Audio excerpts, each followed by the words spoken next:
Okay, now let's talk about the Mountain West. And there's two divisions there, starting in the Mountain with Boise State. And Boise State had a very strange year last year. They were not good at home, and yet they couldn't lose on the road. It was just very weird. And it was just a very average year. But they have a lot of talent coming back. Bachmeyer has been there, it seems like, forever. He just has to stay healthy. That's the main thing with Bachmeyer. He's learned. Part of the problem has been with Bachmeyer is he holds the ball too long. He takes a lot of sacks. He takes a lot of hits. So he's developed a little bit better in that department, and he has to stay healthy, of course, if they're going to have success. And they're also going to have a pretty good defense this year. So, Boise State's definitely going to contend for the title again after a 7-5 drop last year. 7-5 and no bowl game, and again, it wasn't because of their doing; it was because of COVID last year. That actually snapped. I believe it was a 18-year streak of going bowling for Boise State, but again, not their fault. They got a ton of starters coming back, 17 of them on tap this football season here. I think this is a bounce back year for the Boise State Broncos this football season here.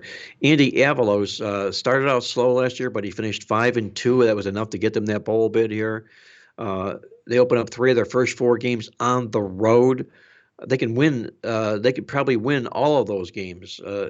In fact, I'd be stunned if they come home to San Diego State and they're not 4-0 to do that. If they're 4-0 when they host San Diego State, they could well be on their way. Well, that first game is going to be a good one because they're playing Oregon State, and Jonathan Smith is turning that program around, and that is going to be a really good opener for both teams. So I'm looking forward to that one. Yeah, that'll be a trip, and that'll be basically a season decider for both football teams. Yes. Whoever wins that game's got the momentum. They're going to move forward and springboard forward from that. So that'll be a good gauge game for sure. A couple of guys to keep an eye on: Scott Matlock, the defensive tackle for Boise, and also J.L. Skinner, their safety. He's a big guy, definitely an NFL prospect. Air Force. So what about the Air Force Falcons? Troy Calhoun, he just keeps going and going and going. It's been there a long time, and maybe he should never leave. When he does, it's probably going to be to retire. But they are going to be good again this year. Supposedly, the defense is going to be strong once again. And it's always hard to break these kind of programs down, but they got a good thing going right now. They're in a nice run. They're in a real nice run, and look at that defense here. A step ladder down. 2018, 361 yards. Next year, 319 they allow. 305 last year, 294. They were a top 10 ranked team in overall defense last year. Yep. We're talking about Air Force here. We're not talking about Alabama. We're talking about Air Force. I know the competition is not the same, but it's still enough, I think, to keep this football team very competitive. My concern is they went from 3 wins to 10 last year.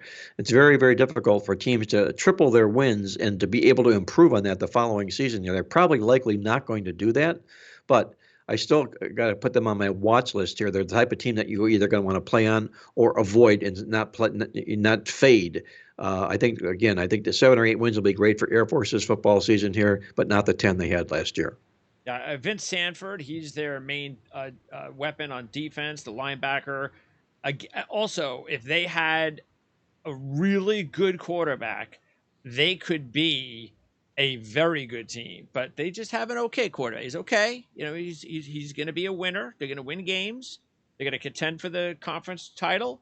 But he's nobody special. Their only really tough non-conference game, besides, of course, their academy games, will be the September 10th game against Colorado. They host Colorado, and that's, of course, a local type of matchup. So that'll be a nice one to see Air Force and Colorado take on each other. Well, here's that stat that you want to refer to, though, Greg. We mentioned it earlier about another football team, and I mentioned that they won 10 games last year. The last 5 times that Air Force has won double-digit victories, the next year they've averaged 5.5 wins. Oh, there you go. There you go. That's the thing. That's why you can never tell what they're going to do. Especially you don't know about. Sometimes it doesn't even matter. Sometimes they're better off when they don't have experience coming back. So it's very hard, but I like that. That tells me maybe they are going to have a little bit more of an issue this year. Utah State, Blake Anderson. What a job Blake Anderson did at Utah State last year. And talk about the transfer portal working in your favor. He brings Logan Bonner over and from Arkansas State, and that worked so awesomely for the Aggies. Calvin Tyler at the running back position. Unfortunately, they lose Devin Tompkins, a big time wide receiver for them. So that's going to hurt them. Matter of fact, I think they lose their top 2 or 3 receivers. So I'm a little bit concerned there. I think there'll be a drop off offensively. They were dynamic, both running and passing.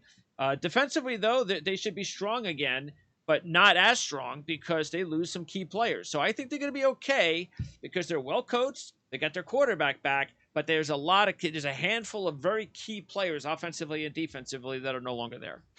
This is all about Blake Anderson here. And if I had a vote in the coaches poll last year, he would have got my vote for coach of the year in college football last year.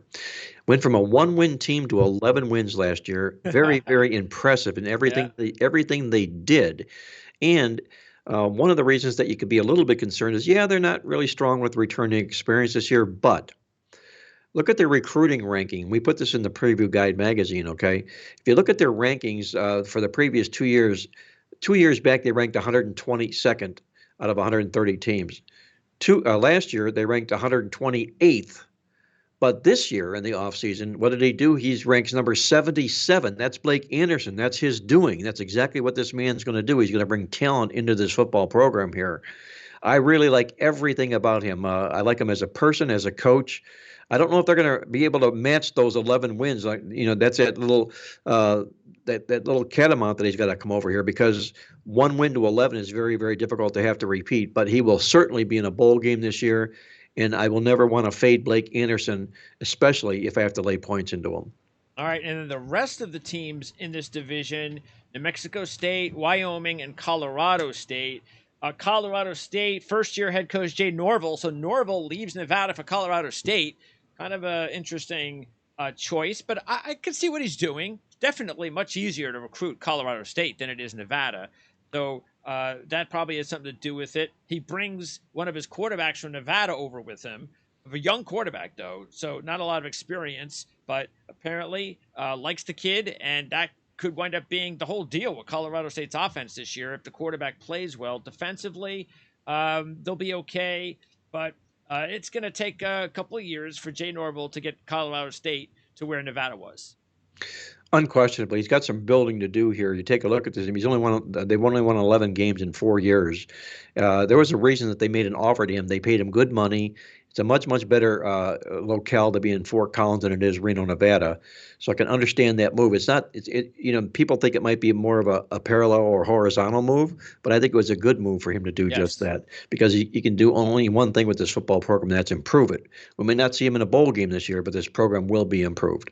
And Danny Gonzalez is going to look, it's a tough gig at New Mexico. He's on his 3rd year. I think he's the right coach, but still going to take a little time. And Craig Bohl has done such a great job at Wyoming. I'm really surprised that he loses these transfers the way that he does. I get it. Kind of tough if you're a really good player. I mean, do you want to keep playing in Wyoming when it's like snowing every week? So I understand that. But I think because of that, this might be one of those years that he just doesn't have enough ammunition talent-wise. But he's a really good coach. He's a real good coach, Craig Bohl is. Before I get to him, though, Danny Gonzalez, you mentioned this will be his 3rd year with the program, only 5 wins. And I feel honestly that if he doesn't improve this program, it'll be his 3rd and final year with the program here. They opened up last year with 2 wins, and they went completely south after that. But the 2 wins, look at them, Greg. Houston Baptist and New Mexico State. If he hadn't won those games, there would have been an investigation. Yeah. I just don't see anything that I can like about this football program this year. There's nothing they can build on. They're not really experienced. A lot of experience coming back. They're very, very weak this year. I think this could be, like I say, the last year for Danny Gonzalez and Craig. I was going to say, by the way, that I think their only hope is that they could have a pretty good defense, and I believe they're going to be running the option. So we'll find out whether or not that's something that works out for him. Well, yeah, time will tell with that football program. The thing about Wyoming and Craig Bohl, I really loved his hire. He was one of the really, really highly recruited assistants when he came to the football program here. And he's done about a 500 job. He's 45 and 50 since he's been with the football program here. Took him bowling last year off a 2-win season here. But what they're doing here is, you didn't see it last year defensively, but this team is really rock solid defensively, especially for the type of recruits that they get at this football program here. They get out recruited a lot inside this conference.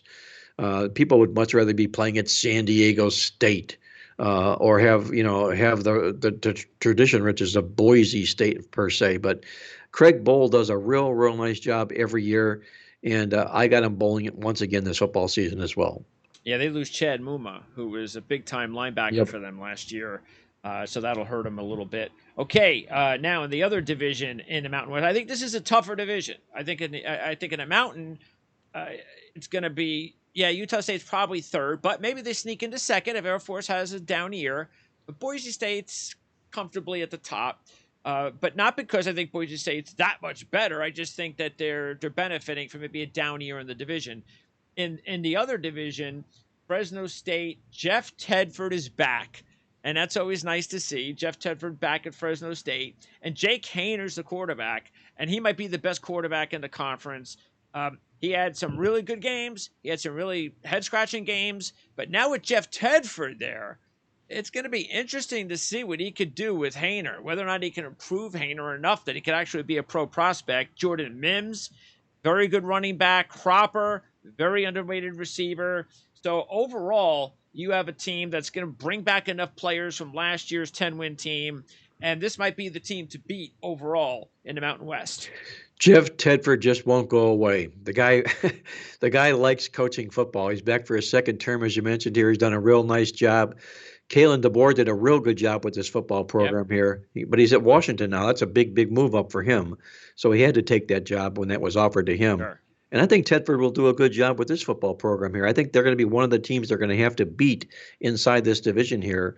And a great stat in our preview guide magazine about Jeff Tedford. In his career, when he's coming off a loss and he's a dog of 6 or more points, he's 14-0 against the spread. That's a real good number to watch for them this particular football season here, because he'll be taking 6 or more points in a couple of games. All right. Probably the player to watch on defense is Evan Williams.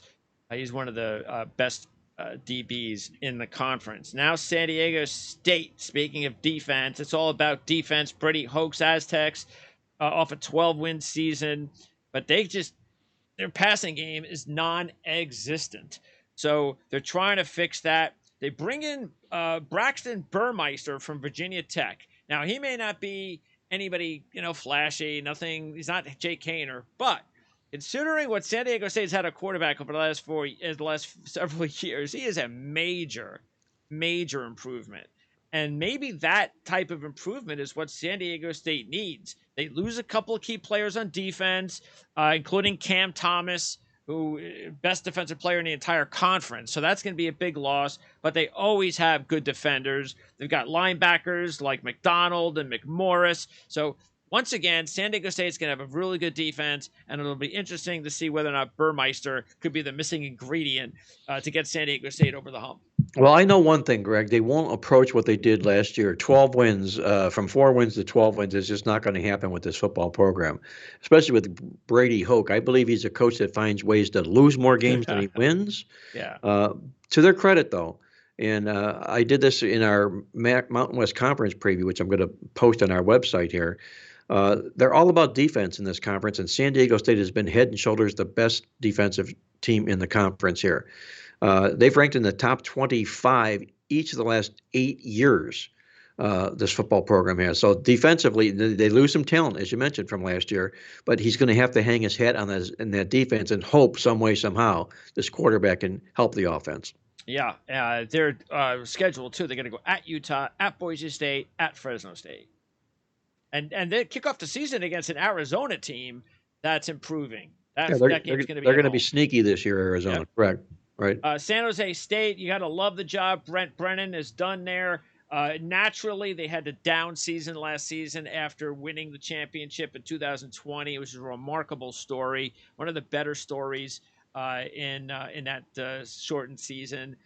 They get a transfer quarterback in from Hawaii. I think they're going to be a little bit By the way, and I also like the kid Nick Nash anyway. I know they lose the veteran quarterback Nick Starkel, but Nick Nash gives them some athleticism, so I think they're going to be okay. Maybe they don't miss Starkel as much as they would have without the kid from Hawaii.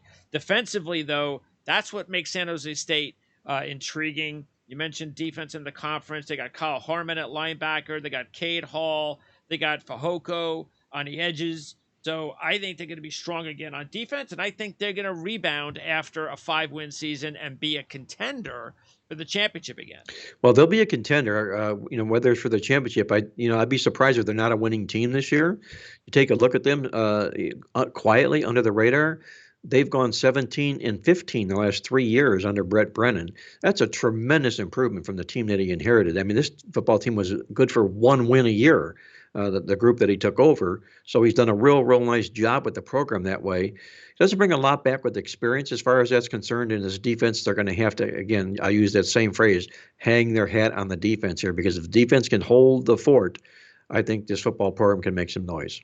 UNLV. Now, this is a team that could be on the rise as well. It's a nice recruiting area, especially now that, Vegas says the Raiders in town. Only 2 wins last year, but there were some nice close losses. There was some, they were competitive, so I like that.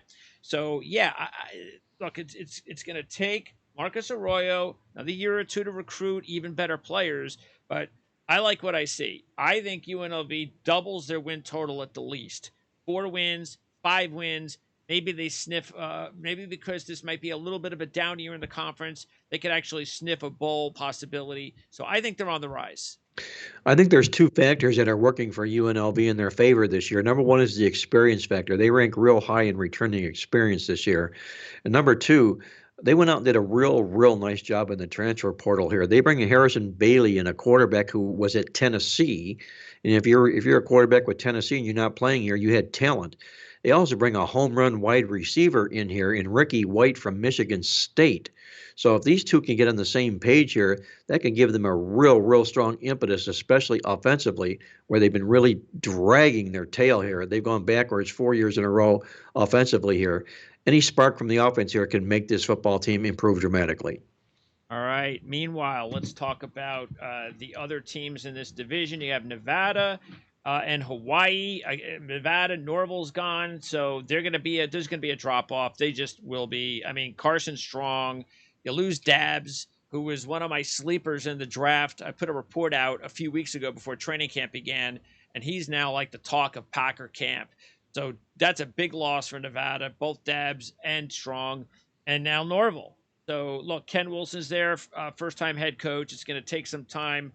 They still have some decent players on offense and defense, so I don't think they're going to be terrible, but it's just not enough. There's just too many players that have transferred out. And Hawaii, the big story, of course, is Timmy Chang coming back to Hawaii. So it's more run and shoot, all that craziness at Hawaii, which you can never tell what's going to happen there if you have to take a trip there and the kids are distracted because, hey, I'm in Hawaii. Do I have to play a football game today? So, so I think it's exciting that Timmy Chang's going back to Hawaii.